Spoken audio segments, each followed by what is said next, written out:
ॐ अज्ञानतिमिरन्धस्य ज्ञानाञ्जनशलाकया चक्षुरुन्मिलितं येन तस्मै श्रीगुरवे नमः।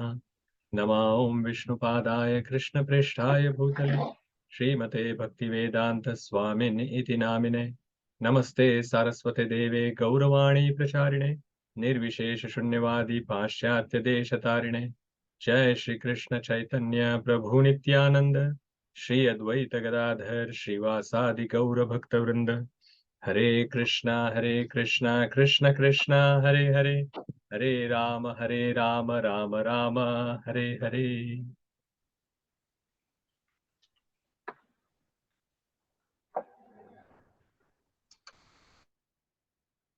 Hey. So we are currently on chapter 3, which is called Karma Yoga. Until now, we have covered work up to verse number 32. And last week, we were covering the verses from verse number 17 to 32. So in these verses, Lord Shri Krishna was mentioning that a self-realized person has no prescribed duty to perform. And why? Anyone does any action mainly for two reasons. Either they have to fulfill some desires, or they want to get purified by doing the prescribed duty. But for a self-realized person, both of these are not applicable because he doesn't have any material desires and he is already purified. So, as such, he doesn't have any specific prescribed duty to do. So then, should such a person who's already self-realized or already advanced in their spiritual path, should they give up the doing of prescribed duty? So Lord Shri Krishna says, no. We have to still continue to do our prescribed duty. And for what purpose? Then the purpose is to set a right example in front of others. And he should do such a duty with detachment as an offering to the Supreme Lord in Niskama Karma Yoga or in Bhakti Yoga way. And the Lord gave an example of Janak Maharaj. And afterwards, he gave his own example as well, saying that in the three worlds, there is no duty which is prescribed for me. The Lord is saying that there is no prescribed duty for him. But still, whenever he comes, he will perform his prescribed duty. Why? Just again, for setting a right example. Yad yad acharati shreshtas tattad eve tarojana. Because just like the great men or great people are performing some action, that everyone else is going to follow them. And most of the time, we would have seen that the people, when they are trying to look at someone, they are not looking at the qualification. So whether I have the same qualification as the other person, so they will not look at that. They will just blindly follow, which is called imitation. They will imitate what the other person is doing. But what Srila Prabhupada was mentioning in the purport, in the last section that we saw, that we should not be imitating, but we should be following the instructions of these great people, including the Supreme Personality of Godhead, Lord Shri Krishna in Bhagavad Gita. So this person who is actually doing the duty, who's already self-realized or advanced spiritually, but he's still doing the duty, he or she is doing the duty in a detached way. And externally, it may seem that an attached person and a detached person are doing the same kind of action. But actually, the difference is in their desires. One is attached and one is detached. And hence, their results are also completely different. The person who's attached, the more work that he or she does, the more entangled he or she becomes. And the person who's detached, more work he does in that way as an offering to the Lord, the more liberated he becomes. So we saw that it is just a game of desires. So what desires that we have and in what way we are trying to fulfill those desires. So we decided, we saw the practical application last time, that because the only thing that is in our hand is to have some desires, why not have spiritual desires? And then the Supreme Lord will enable those desires to be fulfilled. And the Lord has specifically instructed in that section, in the 17 to 32, I think it was 38th verse, where he specifically instructed all of us to serve him with faith and without envy. So that is where we had stopped with at 32. So we will continue from verse number 33 today.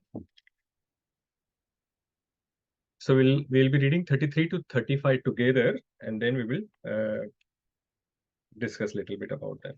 So verse number 33, chapter 3. Sadrusham cheshtate swasya prakrutirnyanavapi prakrutinyanti bhutani nigraha kim karishyati. Who wants to read the translation?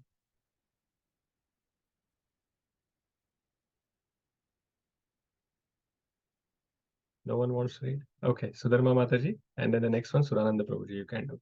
And the next one, Kalakili Mataji or Sivapraj Prabhu. Even Hare Krishna Prabhuji. Yes. Even a man of knowledge acts according to his own nature, for everyone follows the nature he has acquired from the three modes. What can repression accomplish? Yeah, thank you. So verse number 34. Indriyasyendriyasyarthe ragadvesho vyavasthito tayorna vashamagachet tau hyasya paripanthino. Hare Krishna Prabhuji. Yes. Translation. There are principles to regulate attachment and aversion pertaining to the senses and their objects. One should not come under the control of such attachment and aversion because they are stumbling blocks on the path of self-realization. Thank you, brother. Shreyon swadharmo viguna paradharmat swanushthitat swadharme nidhanam shreyaha paradharmo bhayavaha. Translation. It is far better to discharge one's prescribed duties, even though faultily, than another's duties perfectly.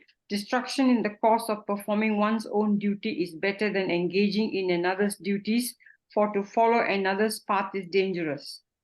Yeah, thank you, Mataji. So in these three verses, from 33 to 35, the Lord is explaining that one should work as per our nature. Whatever nature that we have, as per that nature, we should try to do our prescribed duty. In the verse number 33, it is mentioned that if you try to suppress the nature, then it is problematic. In 34, it is explaining that if you try to unregulatedly enjoy, that is problematic. So in 35, he is explaining that use your nature, and as per nature, whatever is the prescribed duty, we should do that even if we are doing it faultily, instead of doing somebody else's duty, which is as per somebody else's nature. So that is what Lord Shri Krishna is explaining in these three verses. So focus on the duty that we have to do as per our own nature. So everyone is controlled by three modes. I'll make it a bit bigger. So everyone is controlled by three modes. And as per the material nature or the material modes that we have, Sattva Guna, Rajo Guna or Tamo Guna, mode of goodness, passion and ignorance, as per the nature, we are going to have some material desires.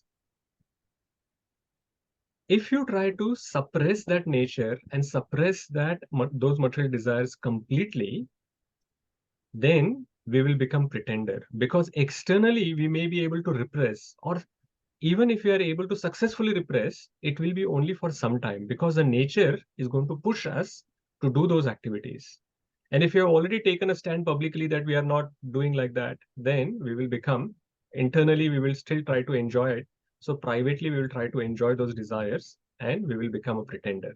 So that is what Lord Shri Krishna is explaining in verse number 33. And in 33, it is very interesting. He mentions that even a man of knowledge, like a person who is also knowledgeable, that person as well will not be able to suppress all of his desires. If he tries to do it completely, like he is trying to go against his nature completely, it will be very difficult for him. So he has the knowledge, but he is not advanced enough to implement that knowledge in practice. So such repression, complete repression is problematic and you will become pretender. Okay, so then should we just do unregulated enjoyment? That repression is not okay, then should we just do unregulated enjoyment? So Lord Shri Krishna says, no, that is also not good. If you do unregulated enjoyment, there are two problems, attachment and aversion. Attachment leads to thinking that I like this thing, so I will just do more of it. So attachment leads to thinking that I like this and I will do more of it. But then you are getting controlled by your mind and senses. What about aversion? Aversion means I don't like it, so I will not do it. So I will avoid it. Again, you are getting controlled by mind and senses. So both the places, it is not going to actually lead us into spiritual advancement, because our senses our mind are still controlling us. So we should not be doing unregulated enjoyment as well. And in fact, we should try to control or regulate this attachment and aversion. So attachment and aversion needs to be controlled, which is raga and dvesha. So raga and dvesh we need to control. And what should we do then? So that is mentioned in the verse number 35. So we have to regulate and discharge our prescribed duties. And then that will lead to gradual purification. And Lord Shri Krishna mentions that it is bhayavaha, that if we follow another's path, then it is bhayavaha. Bhayavaha means it is dangerous. It is dangerous because if we give up our prescribed duty and try to follow somebody else's prescribed duty, we have already seen that there are multiple implications. First of all, not doing your own prescribed duty is sinful. Lord Shri Krishna has explained that in the second chapter. Okay, if you try to do another's duty, and if you're an influential person, then other people are going to follow you. They are thinking that, okay, Arjuna has given up his duty of Kshatriya, and then he is going to forest and he is going to live by begging alms. Then I will also do the same thing. Actually, that is Brahmana's duty. So if you are not qualified as a Brahmana, and if you are trying to actually just live by begging like a Brahmana, then you are just going to create some beggars who are not qualified. The Brahmanas are not just asking for alms. Brahmanas are giving transcendental knowledge to others, and then they are supposed to live on the dakshina that they get. But if you are not qualified enough to give any knowledge, but you are just trying to beg some alms, then that's problematic. The third problem that we can see there is, and it is really dangerous for the other people. So people like Kshatriyas, which are like Arjuna, they are mainly in mode of passion. Now Arjuna is he's a pure devotee, but generally Kshatriyas are in mode of passion. And for them, the self-respect is very, very important.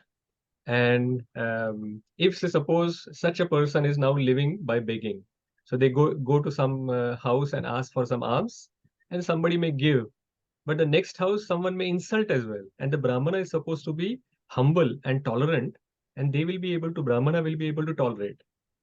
But can Kshatriya tolerate the insult that somebody else is throwing at him? No, it's not possible. The next thing happens is he will give up his Brahmana dress, take up his sword, and try to kill the person who is insulting him. And that will be very dangerous. So it is dangerous for the person because he's doing sinful activity.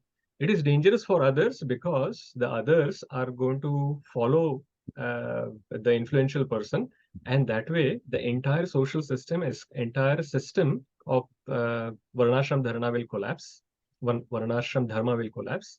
And also it is dangerous from the perspective that if you're just trying to pretend, sooner or later the original mode is going to come up, and then it can harm the other people as well. So that is why it is best that not to do repression completely, not to do unregulated enjoyment, but what we should do our prescribed duty in a regulated way. And that is the way of slow but steady progress and steady purification. Sudhanva Prabhuji, do you have a question or a comment? Sorry, Okay. Prabhuji. Prabhuji, can you give an example how unregulated enjoyment will lead to aversion? Unregulated enjoyment Will lead to aversion. You said it is attachment not, or aversion, right? it is not leading to attachment and aversion. Unregulated enjoyment comes from attachment and aversion. Okay. So what is happening, for example, is if you are doing some particular activity, for example, a soldier is supposed to go and fight the war or fight the battle. But when it is peaceful, then it is he may be attached to the job, thinking that, oh, this is nice. I have to actually, everything is peaceful. There are no battles which are being done. I'm getting my salary, and it is enjoyment, like as compared to the battlefield. But as soon as some war is declared and he's asked to go for a war, at that point he may say that, oh, I don't like battles. I don't want to go, so I'll resign from here. But then he has enjoyed the fruits which are coming from a particular job, but he is not actually giving the sacrifice which is required from that particular job. And such attachment or aversion is actually an unregulated enjoyment. It is leading to unregulated enjoyment. It is not regulated. So whether it is giving you pleasure in the prescribed duty, or sometimes it is giving some trouble in the prescribed duty, you have to still continue to do your prescribed duty. That is what it is trying to mention, that raga and dvesha will deviate from us from the prescribed duty. And in the second chapter, if you remember, there were examples given by Srila Prabhupada in the purports. So he mentioned that a mother, whether it is like summer season, she will still go and cook in the kitchen. She will still have to work close to the fire, even if the temperature is quite hot. Now in New Zealand today, for example, it is quite hot, but still you have to actually go and cook. And that way you are not giving up your prescribed duty. Somebody who's attached to comfort may think that, oh, it is too hot, I'm not cooking today because it is too difficult to go close to the stove and cook. So that attachment and aversion will lead to unregulated enjoyment. You're not regulated. You're giving up your prescribed duty. Thank you very much. That making sense? Thank you. Yes. Okay. So don't suppress your nature completely, and don't do unregulated enjoyment. Instead, what is Lord Shri Krishna's recommendation? Do our prescribed duty in a regulated way. Okay. So after hearing all of this, Arjuna has an interesting question. So Lord has told him till now that we have to do the work in a detached way. Don't have raga and dvesha, attachment and aversion. So he's thinking, if I don't have to, like if someone has to do this activity without attachment and aversion, how this attachment and aversion can be given up? Because generally what we can see is that whenever we are trying to do some activity, the first thing that we think about is how I can enjoy the result of that activity. So how a person who is attached to the result of their activity will be able to follow this Niskama Karma Yoga? That is, in a way, his question is. He asks it in a different way, but let us see what is the question. So that is verse number 36. Arjuna uvacha अथ केन प्रयुक्तोऽयं पापं चरति पुरुषः अनिच्छन्नपि Varshney बलादीव नियोजितः. Yes, Vidushi Mataji, please go ahead. And the next one, Margi Mataji, you can read. Arjuna said, O descendant of Vrishni, by what is one impelled to sinful acts, even unwillingly, as if engaged by force?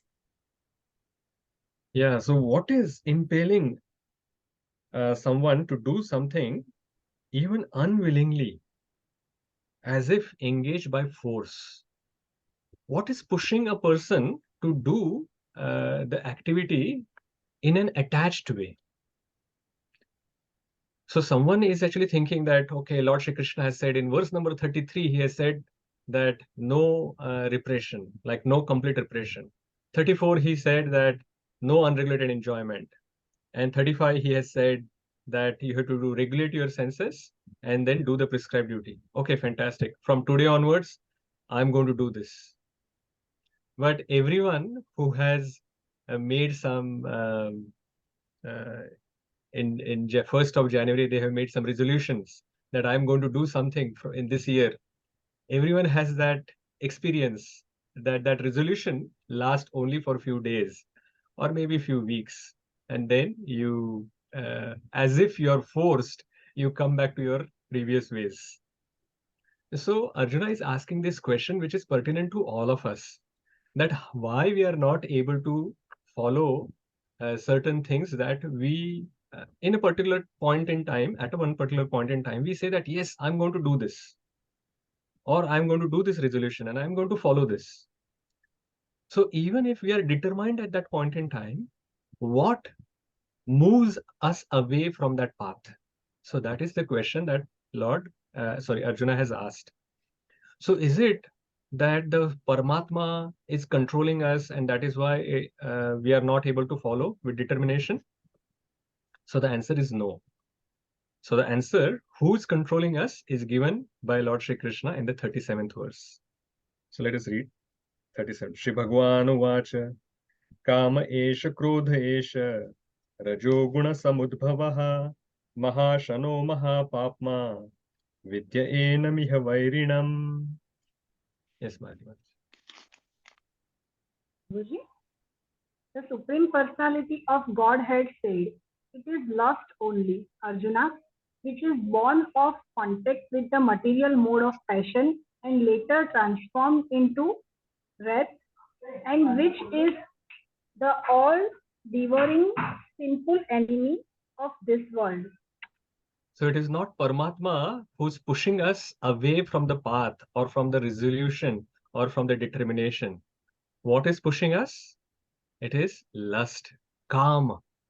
So actually lust, many times we think that this word actually means sexual desires.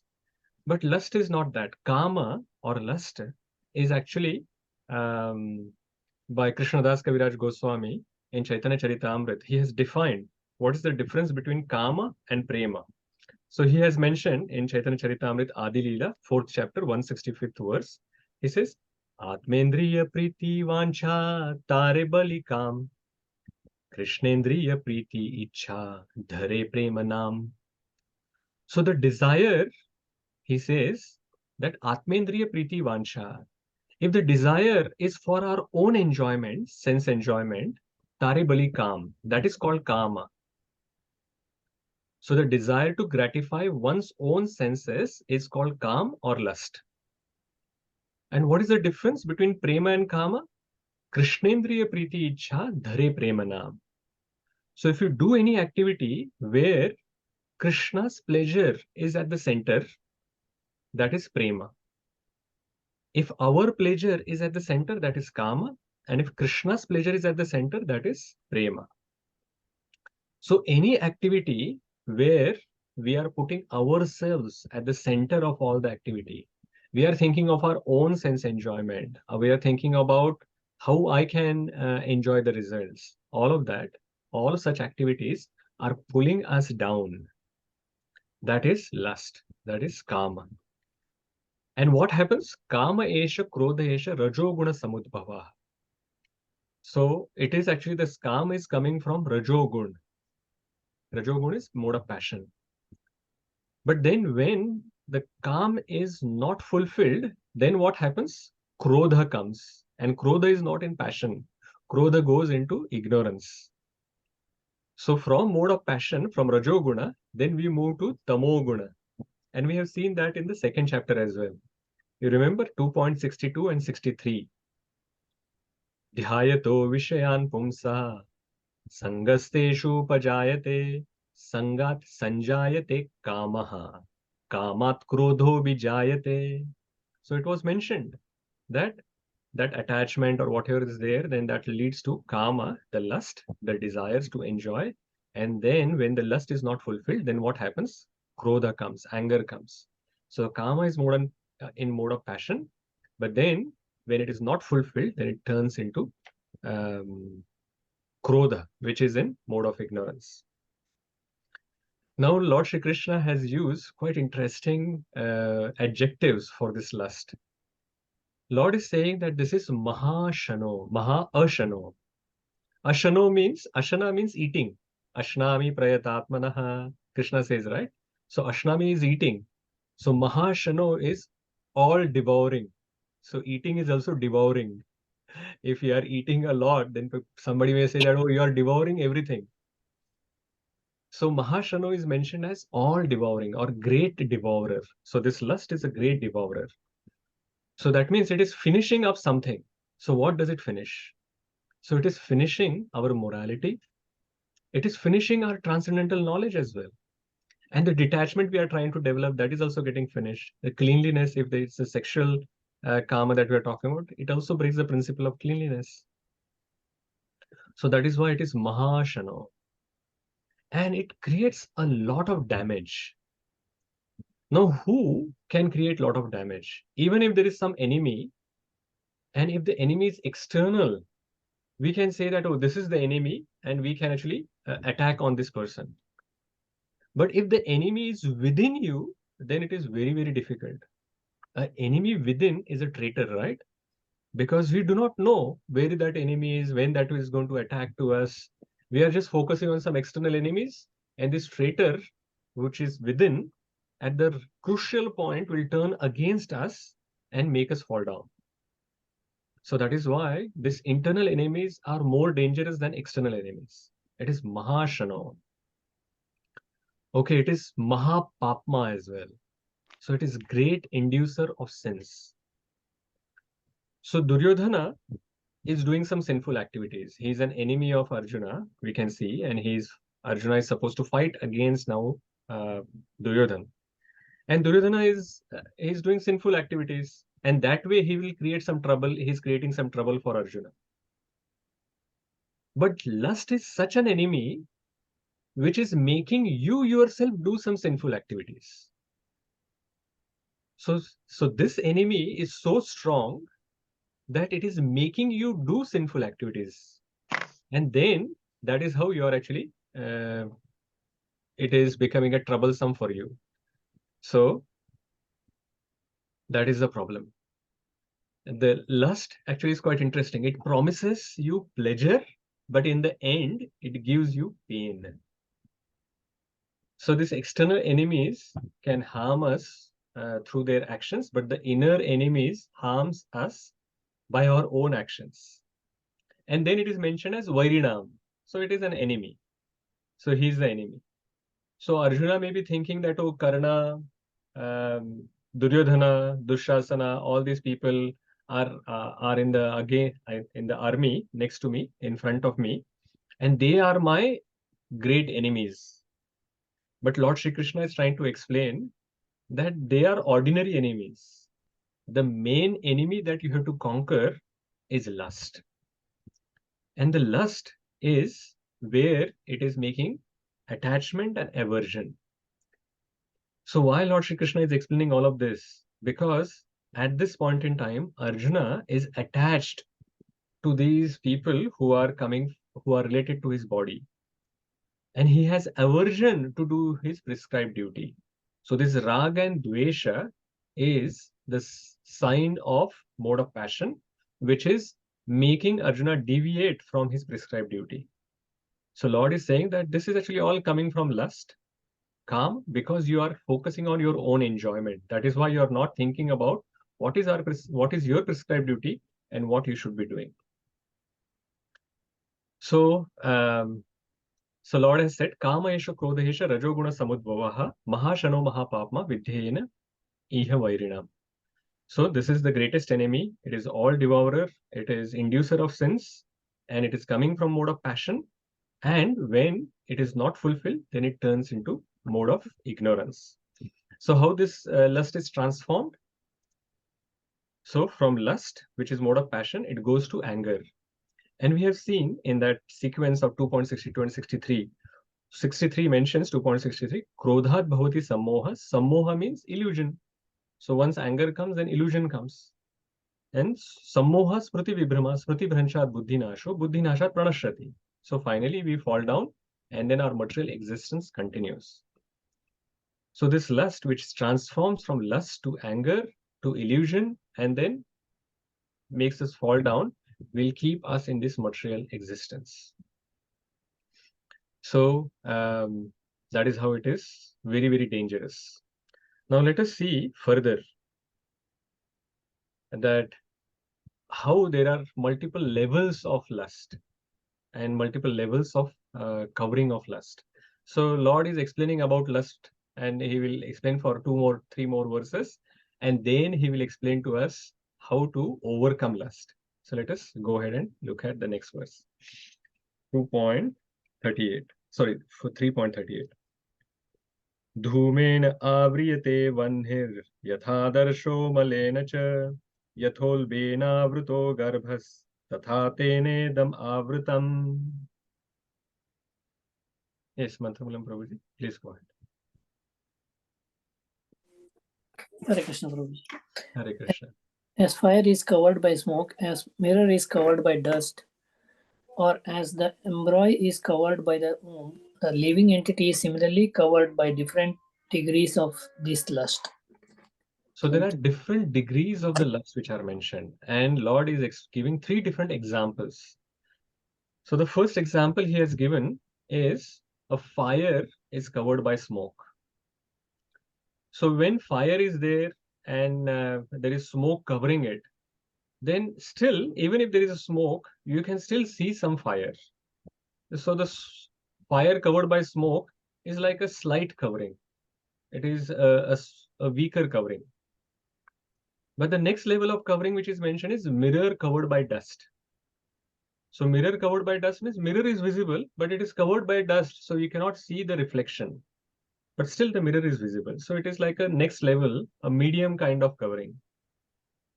But then the next example given is an embryo which is covered in the womb. That is the thickest covering in these three examples. There the embryo is not visible at all. And the embryo is not even able to move. So this is a very thick or very high level of covering of lust. So these three are compared to the coverings between human beings, animals, and plants, where the fire covered by smoke is compared to the lust, the covering of lust that is there in human form. The mirror covered by dust is the lust covering of beasts and animals and birds. Whereas the embryo covered by the womb is like the coverings of the plants. Plants are not able to move. Similarly, like the embryo is not able to move. And the more the thicker the covering, it is difficult to become free from it.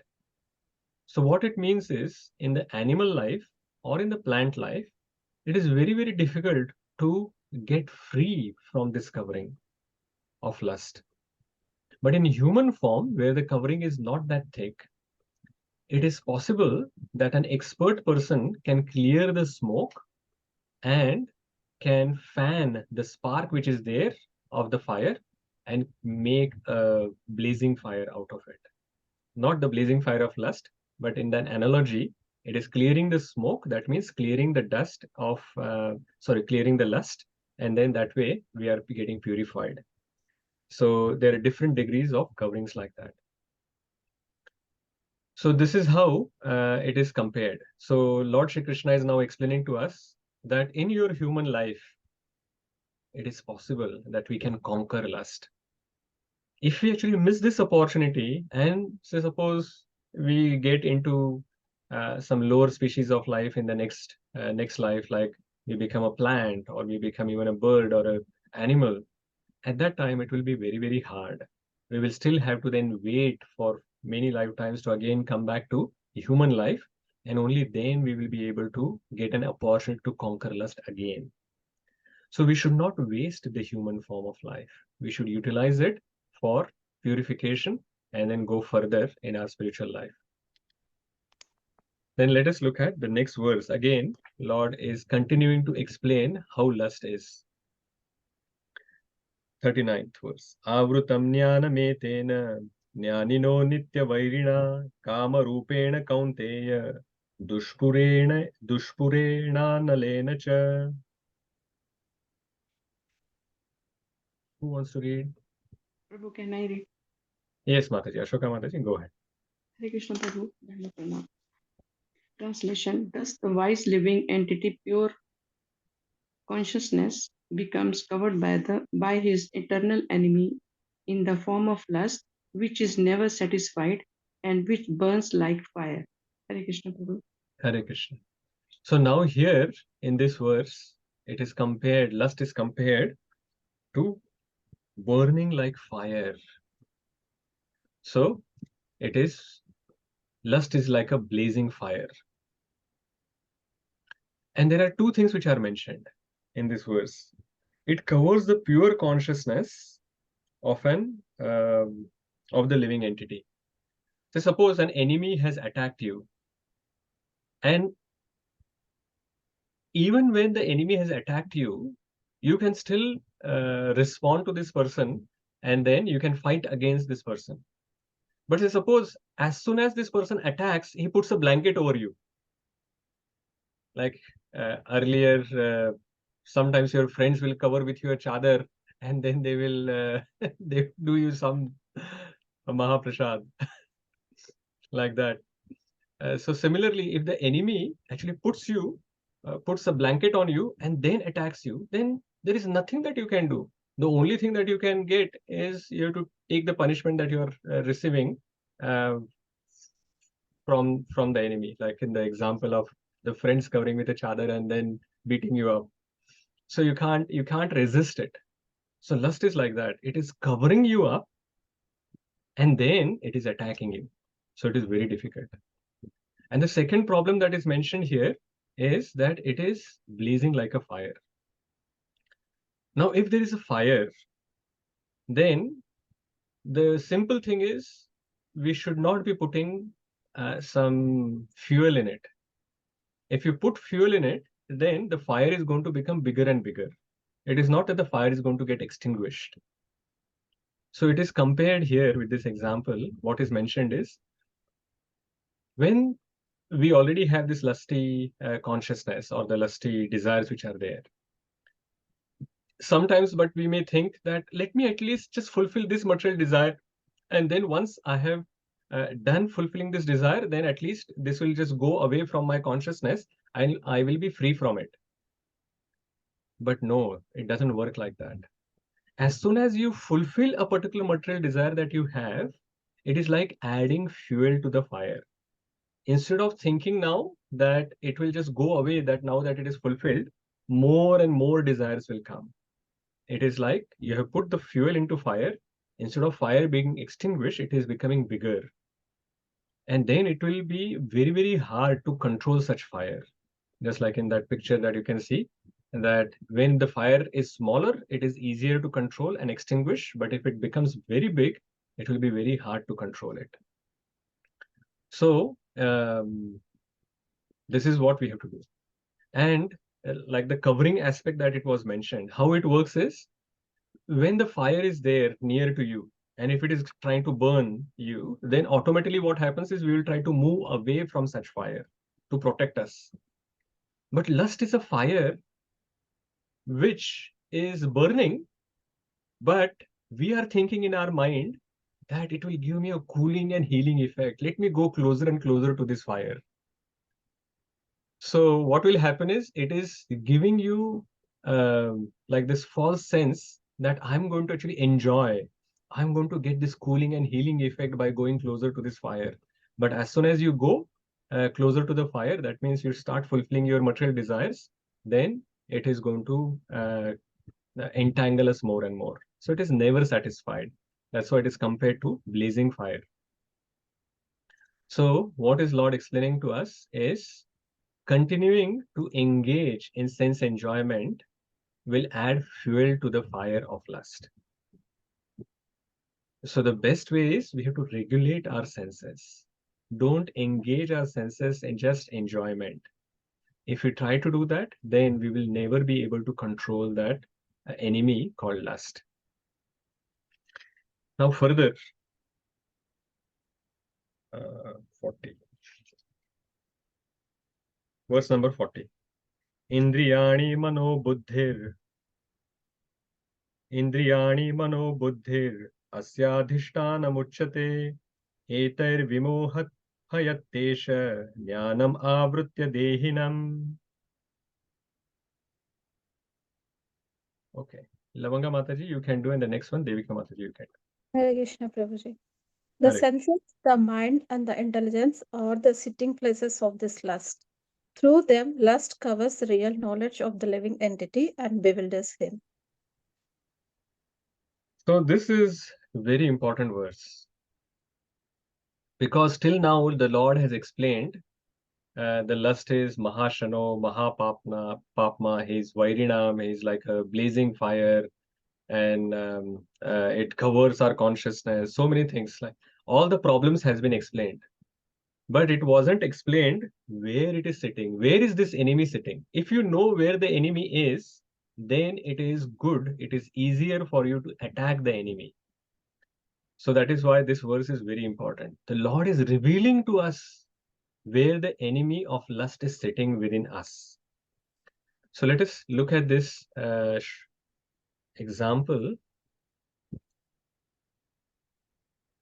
which is, this is actually a depiction or analogy of which is mentioned in Shvetashvatara Upanishad, where the body is compared to a chariot. So the structure of the chariot is compared to the physical body. The 5 horses are compared to the 5 senses, and you can see the picture, the sense of seeing, sense of smell, sense of hearing, sense of touch, and sense of taste. All are like these 5 are compared to the 5 horses connected to the chariot. The reins which are holding the horses are compared to mind. The charioteer is compared to the intelligence, and the passenger who's sitting in the chariot is soul, like all of us. Now, how generally it should work is, if you are sitting, like if you are a passenger in a taxi, then the passenger tells the taxi driver where to take the taxi, and then the driver should take the taxi to the required place.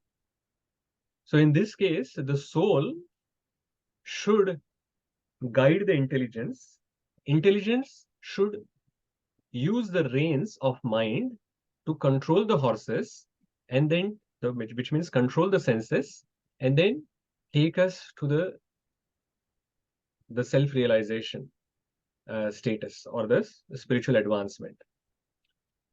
But in reality, how it happens in our conditioned state is that these horses are very strong, our senses are very strong, and they are like drunken horses. They are very strong and drunk, and each horse is dragging us in 5 different directions. And the mind is uncontrolled, it is loose. The reins, if they are loose, if they are not tightly held, then the horses cannot be controlled by such reins. So the mind is not able to control those horses or senses. The intelligence is very weak. So the chariot driver, who's supposed to use the mind to control the senses or use the reins to control the horses, is not having that power, is not having that strength. So intelligence is not able to control the mind to control the senses. And that is why the soul, the passenger, is so devastated or fearful that what is happening, where am I going? The senses are dragging me here, the mind is taking me somewhere else, and the intelligence is not helping me, and I'm not going to the destination that I want to go. So this is the challenge. So the Lord has explained out of all of these where the lust is residing. The lust is residing in senses, in the mind, and in the intelligence. So these 3 places the lust is sitting. And the horses, if they are wild like this, the mind which is uncontrolled or loose, or the intelligence which is not very strong, then the lust cannot be controlled. So once we actually understand where the lust is, then we have to focus on these 3 areas to improve. And then that is the solution which Lord is giving us now in the next remaining 3 verses, 41, 42, 43, explaining how to control the senses. Sorry, how to control the lust. Melissa Mataji, do you have a question or a comment? Yeah, I just have a question. Yeah. If you have something that you desire to do, like say, for example, a creative endeavor, and then you have, through the bhakti process, lost the attachment to doing it, does that mean that, like, is that something that you can still do since it's no longer like a real desire? Like, is it once you've lost attachment to it, is it okay? So the process of bhakti is not asking us to give up the activities in itself. The process of bhakti is asking us to do the activities in Krishna consciousness. So if we have some creative abilities in us, then in the process of bhakti, we are trying to use that creative ability in Krishna's service. So suppose somebody was earlier playing some musical instruments, and then they will play it for either their own enjoyment, or they are playing it for like they are doing a concert or something for others' enjoyment. But when we actually follow the process of bhakti, then we are actually trying to do that for the pleasure of the Lord. So you may actually use your creative skills of musical instruments in kirtan, for singing a kirtan for the Lord. And that is how we can utilize it. So that is for bhakti. In Niskama Karma Yoga, we are actually giving up the attachment of the result. So there as well, we are not giving up the activity itself. So whatever creative endeavors we were going to do, we will continue to do. But when the result comes, we will offer it to the Lord. So in that previous example, if suppose someone was doing musical concerts, so he's still attached to doing that activity. But whatever Lakshmi he may come, or whatever praise that comes from such activity, he can pass it on to the Lord or to his Guru. And that is how that will become Niskama Karma Yoga. But doing the kirtan for the Lord using our abilities, that comes in Bhakti Yoga. Is that making sense? Does it answer? Yeah. Okay. Yeah, it does. Thank you. Okay, fine. So we'll go to the next verse. So this is like 41, 42, 43. These verses is the solution. These verses are giving solution of how to control lust. So let us look at that. Verse number 41. Tasmat tvamindriyanadyo niyamya bharatarshabha papman prajahihenam jnana vijnana nashanam. Yes, Devika Mataji. Therefore, O Arjun, best of the Bharatas, in the very beginning curbed this great symbol of sin, lust, by regulating the senses, and slay this destroyer of knowledge and self-realization. So this lust is the destroyer of knowledge and self-realization. If you continue to engage yourself in lust, which is the activities where you are trying to be the center of the enjoyment, it is going to take away the knowledge over a period of time. Because the knowledge is trying to tell us that be detached, at least follow the Niskama Karma Yoga, or go further and do the activities in a Krishna conscious way, and that way you will progress spiritually. And it will take away the self-realization. So it will make you fall down, which was mentioned in 2.6263, that the 8 steps of fall down. So what is the first thing which is mentioned? How to control lust? It is mentioned that from very beginning, curb this great symbol of sin by regulating the senses. So the 3 places where the lust is residing is senses, mind, and intelligence. Controlling mind and intelligence is much harder than controlling senses.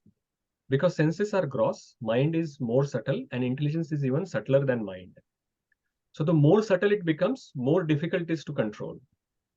So I know controlling senses is difficult, but it is simpler as compared to controlling mind and intelligence.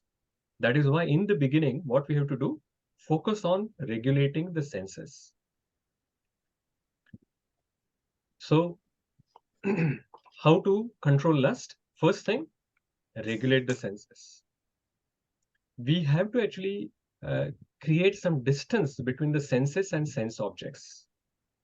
If you know that you have to actually control the senses, for example, if someone wants to, if someone has diabetes and then they want to actually stop eating sweets, then there is no point in entering into a sweet shop. Like if a diabetic person gets into a sweet shop, the desire to eat the sweets by looking at 100 different types of sweets in the sweet shop is going to be actually overwhelming, and it will be very hard to control yourself, and you won't be able to stop eating it. So regulate the senses, create some distance between the senses and the sense objects. The entire advertising industry is based on where the lust is residing. Where the lust is residing? Senses, then mind and intelligence. So it will try to explain to you that the visuals on the TV or the advertisements on radio, they are using your senses of hearing and seeing. If you're going to the supermarket, then there are sometimes they will give you something to taste as well. And then if you go to a shop where they are selling fragrances, then they will also give you some testers. So you can actually test and you will smell and you will say, ah, this is good, I will buy it. And then it is bombarding you multiple times with the same advertisement. Or they will have some catchy tunes for some jingles. And that is creating some deep impression on your mind. And that is how it is attacking you on the mind as well. And then suddenly you become interested in such activities because the senses are engaged in the sense object, and the mind has somehow or other connected that sense and sense object connection to some enjoyable things which he has experienced in the past. And the intelligence, instead of explaining the mind and senses that this is not good, you don't require it, it will start explaining that how I can get more enjoyment in the least possible pain that I can receive or sacrifice that I have to do for it. So that is how the intelligence will be used for it. So you have to turn this around and you have to regulate the senses. So the easiest thing is to keep the senses away from the sense object, regulate it. If you actually keep the senses along with sense objects, it will be very, very hard to control. It is like fire and butter. If you keep the butter near the fire, even if the butter has come out of the fridge or freezer, still very soon it will be melting. So there is no point in keeping the senses with the sense objects. So keep some distance and then regulate your senses. But that is not enough. So that is why we will now look at 42 and 43. Indriyani paranyahur indriyebhya param manaha manasastu para buddhir yo buddhe paratastu saha. Who wants to read? Yes, Raghvendra Prabhuji. Krishna Prabhu. The working senses are superior to dull matter. Mind is higher than the senses. Intelligence is still higher than the mind. And he, the soul, is even higher than the intelligence. So here the hierarchy has been mentioned. If we understand the hierarchy, then it actually helps us to understand who should be in control. So the senses are superior than the dull matter. The mind is even superior than senses. Intelligence is superior than mind, and the soul is the most superior. It is the strongest. So the soul should be actually controlling the intelligence to control the mind. Mind should control the senses, and the senses will not be attracted to the sense objects. So that is the hierarchy if we have. Then it will be easier to control. So if we understand that the mind is sandwiched between senses and the intelligence.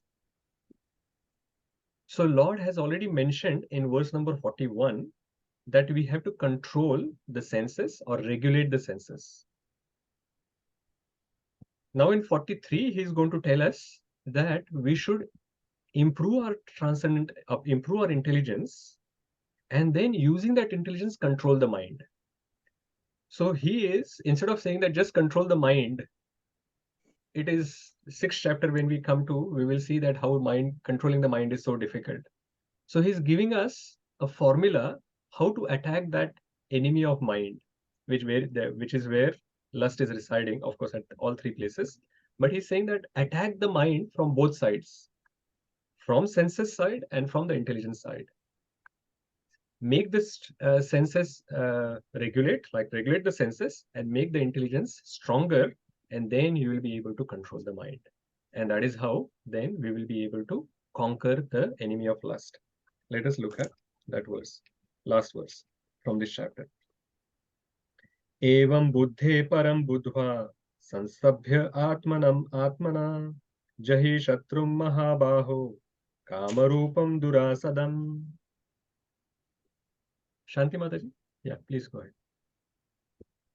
Thus, knowing oneself to be transcendental to the material senses, mind and intelligence, Almighty armed Arjuna, one should steady the mind by deliberate spiritual intelligence, Krishna consciousness, and thus, by spiritual strength, conquer this insatiable enemy known as lust. Hare Krishna. Hare Krishna. So what the Lord has said, steady the mind by deliberate spiritual intelligence. So we have to steady the mind. How the mind will be steadied? By deliberate spiritual intelligence. So you have to actually give intelligence some spiritual knowledge. Our problem is the intelligence is not able to control the mind because the intelligence is very weak. Intelligence doesn't know what is right, what is wrong. We haven't studied the Bhagavad Gita, the instructions of the Lord, to explain or to understand or give that determination to the intelligence. You remember the intelligence function is determination, decision making. So we haven't given the spiritual knowledge to the intelligence to make it stronger and to make it decide, to discriminate between what is right and wrong, to give it the determination and to make it take the right decision. So if we actually give the spiritual knowledge to the intelligence, then such intelligence will be able to steady the mind, will be able to control the mind. And by regulating the senses, we'll be able to control that serpent of the mind. Srila Prabhupada gives that example that in the 42nd verses purport, that if the senses are controlled, then it becomes like serpents whose fangs are broken. So that is where we have to actually get to. The serpent with the fangs are broken, whose fangs are broken, so it will not be able to bite us, and it will not be able to cause any problem to us. So this is where we have to reach. So by spiritual strength, then we will be able to conquer lust. So regulate and then give transcendental knowledge to the intelligence that will be steadying the mind, and then our spiritual strength will increase, and then we will conquer the lust. Basically, it is saying that we always, earlier as well we discussed that we always have this choice, that whether we are taking the side of Maya or whether we are taking the side of Krishna. So what Lord Shri Krishna is saying, that take my side. If you choose me, then I will help you to overcome Maya. So by spiritual strength, conquer lust. If you try to do it yourself by your own energy or your own power, it will be hard. If you just say that I will just keep the senses away from the sense objects and that is it, that is my formula for controlling lust, it will not work. It is only a temporary measure. Sooner or later, the mind and intelligence will force you to go and associate with the sense object, and you will just fall down.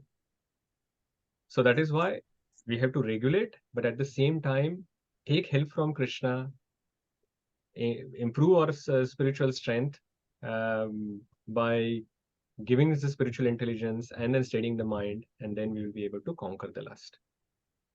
So this is the formula that Lord has given. So how do we conquer the lust?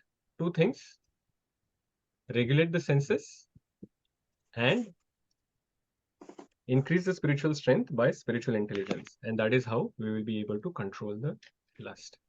And regulating the senses, that's what Srila Prabhupada has given us the process. the 4 relative principles that we have to follow: no meat eating, no intoxication, no illicit sex, no gambling. And that is how we regulate our senses. How do we increase the spiritual strength? By spiritual intelligence.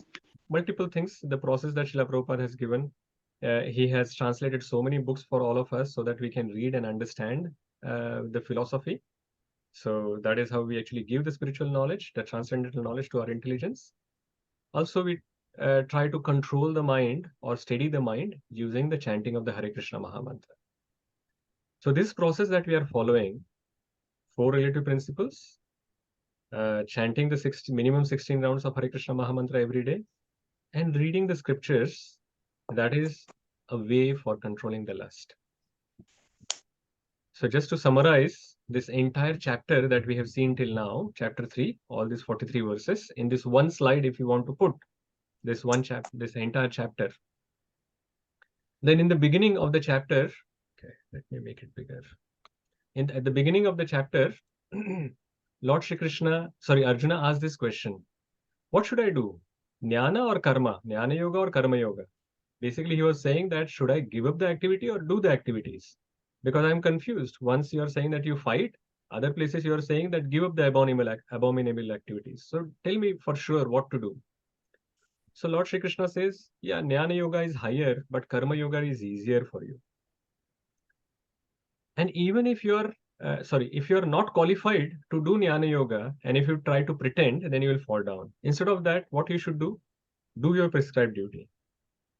And if you don't want reaction, then do Niskama Karma Yoga. And if you are not at that level, you are not that detached, you are attached, then, and you want to enjoy the results, then do Karma Kanda, which was mentioned in 3.10 to 16. What if you are qualified, you are advanced enough to do Jnana Yoga? Still, you should do prescribed duty for setting the right example in front of others. That was mentioned in 17 to 35th verse. But the main obstacle in following Niskama Karma Yoga is our attachment to enjoy the result, which is nothing but lust. Lust is very strong. So how do we get rid of it so that we will be able to progress to Niskama Karma Yoga level?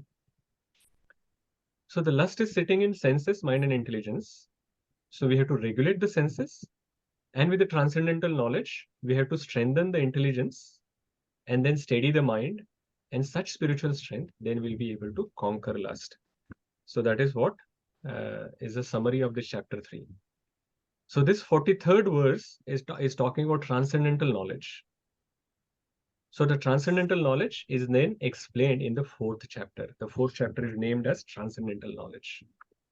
So this is how the 3rd chapter has gone. Any questions or comments?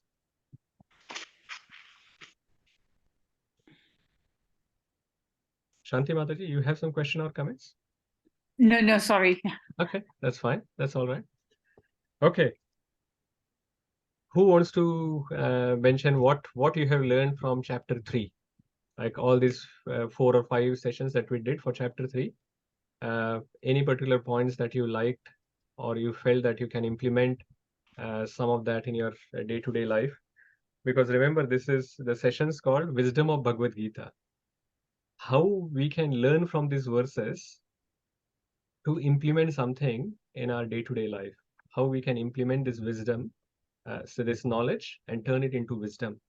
Jnana into Vijnana by implementing something else in our day-to-day life. Yes, Sudharma Mataji. Hare Krishna Prabhuji. Hare I Krishna. think what I've learned from this is like, don't be a pretender, and just do your prescribed duties, and try to do Niskama Karma Yoga. So, but if you want to do Niskama Karma Yoga, you have to control your lust. So that will help you. And by following the 4 regulative principles and chanting, that's going to help you to achieve Niskama Karma Yoga. And also reading the scriptures. Yes. And implementing it. Hare. Good. Anyone else wants to mention what they have understood from chapter 3? Any other points? Prabhu, we should not imitate, we should follow. Yeah, not imitate the actions, but follow the instructions. Yeah. Raghavendra Prabhuji? Repeating here, Prabhu, but lust is the most difficult thing to control. So the only way to control it is through controlling the senses and by using the transcendental knowledge, by improving the intelligence, by obtaining the transcendental knowledge. Excellent. Very good. Surananda Prabhuji? Hare Krishna Prabhuji. Do your duty, prescribed duty, and keep Krishna in center. Excellent. Very good. Margi Mataji?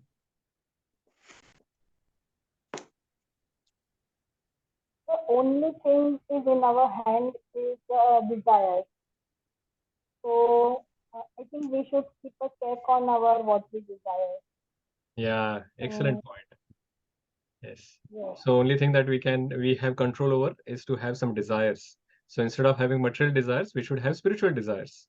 And then Lord will fulfill those desires. And the nature will actually help us to progress in our spiritual life that way. Okay. Anyone else has any other points that that touched your heart, or you felt that it was interesting and it can be implemented? Raghavendra Prabhuji? Only human form of life we can able to come out of lust, but not in any other form. Excellent, because the covering of lust is thin in human life. We feel that it is quite thick, but compared to the plant's life or the life of birds or animals, it is thinner. So we actually have to use this life to make the progress. Margi Mataji, you have some more points? Okay, fine. Devika Mataji? Hare Krishna Prabhuji. I was just thinking about verse number 36, Prabhuji, that I've always thought about it, that why we sometimes do wrong things when we don't really want to do them. So I think today I've understood that the reason is lust, and lust, you said, is when we desire something for our sense gratification. So my learning is that if I can change my desire to serve God, then I will probably not fall down every time. Like sometimes, we have this habit of we keep falling down. We don't want to do that wrong thing, but we keep doing it. So yeah, if I change the direction, if I don't want to like satisfy my senses but God's senses, then hopefully, yeah, I'll have to practice this. Yeah, I have to practice. And it's a gradual process. It is not that it is happening it is going to happen overnight. That we decide that, hey, from tomorrow I'm going to put Krishna in the center of all the activities, and I'm going to remove myself from the center of all activities. No, it is not going to happen like that. What we have to do is take some baby steps, identify some activities where we are putting ourselves in the center, and think that, okay, I'm going to keep Krishna in the center for these activities. Consciously take that effort. And once you have succeeded in keeping Krishna in the center for some activities, then identify some more activities where you can keep Krishna in the center. And that is how, finally, what we are trying to do is purify your heart. Our heart has a lot of material desires, and we are taking out some of the material desires and creating some space for spiritual desires by putting Krishna in the center. So identify a few areas where we can improve, then go to the next area, and that is how we can progress further. And we are purifying, we are removing ourselves from the center and putting Krishna in the center. And there are so many things that we can do, like in our day-to-day life. Many times we have, like before, we would have lots of pictures of ourselves or our family members in the photos in the house. But when we want to put Krishna in the center, we will put Krishna's pictures everywhere instead of ourselves and our family members, the holiday pictures, this and that. They will all get replaced with Krishna. Or earlier we used to enjoy the food, and we are cooking the food for our own enjoyment. But after in bhakti process, we are actually trying to cook for Krishna's pleasure, offer it to Krishna first, and then we take the remnants as prasadam. And then anything that like when you come into the house after or when just before going out of the house, you will go and pay obeisances, or when you come back, you will pay obeisances to the deities that you have. So it is like some senior or elderly person is there, so you will go and acknowledge, you will say that I have come back. So similarly, you are actually offering obeisances. So that is putting Krishna in the center of our life. There are small things that we can actually change in our life, which will make us more Krishna conscious. It is not that we have to make like huge changes in our life. Small changes, and we can make a lot of progress. Thank you, Prabhuji. Okay, Hare Krishna. Anyone else has any other things to share?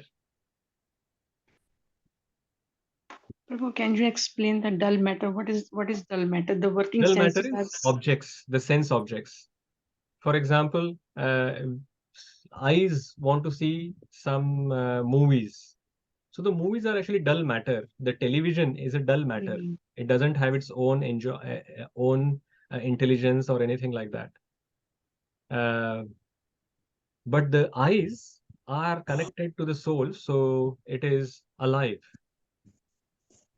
So they are more powerful than the dull matter which is there. Or like the tongue wants to eat some palatable food, but the food is dull matter. It doesn't have its own consciousness, but we have consciousness, so we are more powerful and more stronger than that. Okay. Thank you. So the sense objects are dull matter. Our senses are not dull matter. Actually, Working senses are superior to dull matter. Yeah. Thank you. Sudharma Mataji, you Prabhuji, I have a question, Prabhuji.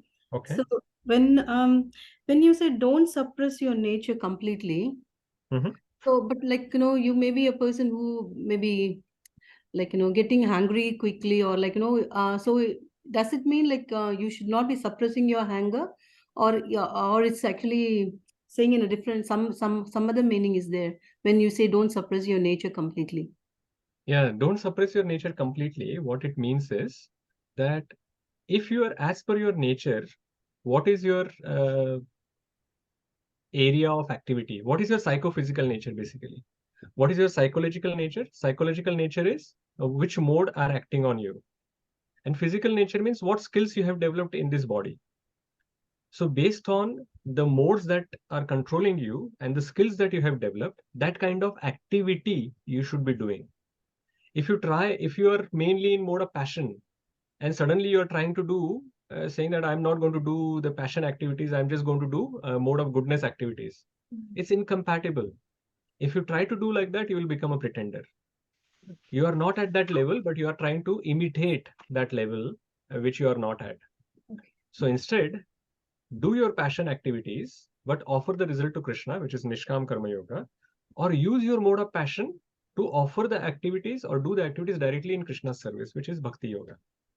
So that is how you can dovetail your modes and progress further. We don't want to actually remain on mode of passion or mode of ignorance. We want to actually move ahead.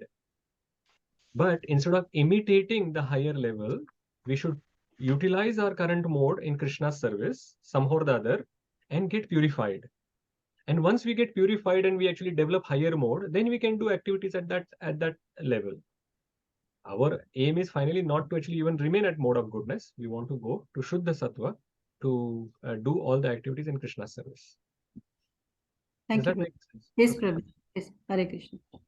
Okay, Devika Mataji, you have some further question? Yeah, Prabhuji, just a quick question. Can you give some example of a self-realized soul? Like in the current times, can we say that ISKCON sannyasis are all self-realized souls and they have transcended all these barriers like senses and... Yeah, good question. So it is not only sannyasis who can be can be self-realized. So bhakti process is that it is not related to any varna or ashram. You can be a brahmachari and be self-realized. You can be a grihastha and self-realized. You can be a vanaprastha and self-realized, sannyasi and self-realized. You can be any varna as well. You can be a brahmana and self-realized, kshatriya and self-realized. You can be vaishya or shudra and self-realized. So it is not limited to a varna or ashrama that you can actually say that you are self-realized or not. Actually, the self-realization, what is self-realization? Self-realization means understanding you're not this body, your spirit soul. So you're understanding who's self. And if truly you understand, so this is the basic level of understanding, that you're not this body, you're a spirit soul. The higher level is then, I am a spirit soul and I am part and parcel of the Supreme Lord. Krishna is the master, I am the servant. So when you understand this higher level of knowledge, and then you start implementing that in your day-to-day life, then it is self-realization. So you are actually doing all your activities. You understand that you are the servant of the Lord and all your activities as service to the Lord. So anyone you see who is doing all their activities in service of the Supreme Lord is a self-realized person. And it is very, very difficult to understand any person's internal consciousness. We can only see their activities. That's why Nectar of Devotion, it is a bit probably higher topic. Nectar of Devotion explains what are some of the external symptoms that we can see by which we can know that somebody is pure devotee or not. And some of them, like one of the things is look at their activities, what they are doing, with it, what when they have some free time, what they are doing, avyartha kalatvam, so many things which are there. So it is not only the ISKCON sannyasis who can be pure devotees. There may be actually many other devotees who may be hidden. They may be, if you actually observe their day-to-day life, we may actually find out that they are really Krishna conscious and they are not wasting any time in other things. But almost other, like we can actually learn from everyone. We can look around and see the other devotees, what they are good at and how we can learn from them. And even if they are not completely pure devotees, what can we learn from them to advance? So that should be our aim. Instead of looking for that complete pure devotee, because it is said that it takes one to know one. So we won't be able to know who's the real pure devotee without being a pure devotee yourself. So that is why these external activities that we can see, from that we can actually guess that who is acting completely in a way that they are the servant of the Supreme Lord. Right. Okay. Thank you, Prabhuji. Thank you so much. Yeah. I think we want to stop here now. Raghavendra Prabhuji, is that very quick? If it is very quick, we'll take it and then we will close. Now, the Prabhuji, your comment on pure devotee would know who is pure devotee. Is how does that possible? Is they get a success? You said a pure devotee would also know. A pure devotee will only know who is a pure devotee. Yes, it takes one to know one. Yeah. Yeah. So how it's possible? Like once they become a pure devotee, do they get a special power to judge and see how inside of others? Or I don't know yet, Prabhuji. Once I become pure, then I'll let you know, Prabhuji. Okay, we'll stop here. Srila Prabhupada ki jai. Srimad Bhagavad Gita ki jai. Hare Krishna.